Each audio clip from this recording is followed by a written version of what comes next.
আসসালামু আলাইকুম রহমতুল্লাহ। প্রিয় ভাই, সকালবেলা আপনাদের কাছে আমি কিছু কথা বলতে চাই। কথাগুলো হচ্ছে যে আমরা ইসলামিক ভিডিওগুলো যখন সামনে যাই তখন ইসলামিক কথাগুলো শুনতে ভালো লাগে না, মজা লাগে না। আসলে এটা না মজা লাগারও কিছু কারণ আছে। কারণ আমরা সবসময় ন্যাংটা ভিডিও দেখে অভ্যস্ত, তো নাচানাচি দেখে অভ্যস্ত, এরপরে খারাপ কথা শুনে অভ্যস্ত, খারাপ দৃশ্য দেখে অভ্যস্ত। এই জন্য ইসলামিক কথাগুলো যখন সামনে যায় তখন আপনারা একটু এড়িয়ে চলার চেষ্টা করুন। কারণ কি জানেন?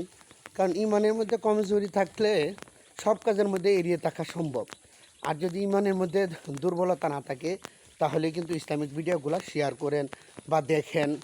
আমরা দেখতে পাই অনেকেই যে বিভিন্ন ধরনের খারাপ কথা বলে বা এই ফেসবুক সম্পর্কে কথা বলে, এই সম্পর্কে সেই সম্পর্কে কথা বলে, দেখি ভিডিওগুলো দেখে লাইক কমেন্টও করে। অথচ আমি সামনে যত ভিডিও আছে, যত পোস্ট আছে, যত ছবি আছে সবগুলোতে রিয়েক্ট দিই, লাইক করি, কমেন্ট করি। কিন্তু আমাদের ক্ষেত্রে ভিন্নটা হয়। কারণ কি হচ্ছে জানেন কি? কারণ দাড়ি টুপি ইসলাম এগুলা অনেকেরই আছে দেখতে অভ্যস্ত না, আবার অনেকে আছে দেখে লাইক কমেন্ট করে শেয়ারও করে।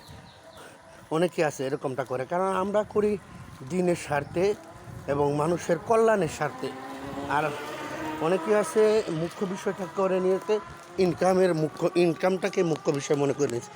আমাদের মুখ্য বিষয় কিন্তু ইনকাম না, আমাদের মুখ্য বিষয় হচ্ছে খেদমত।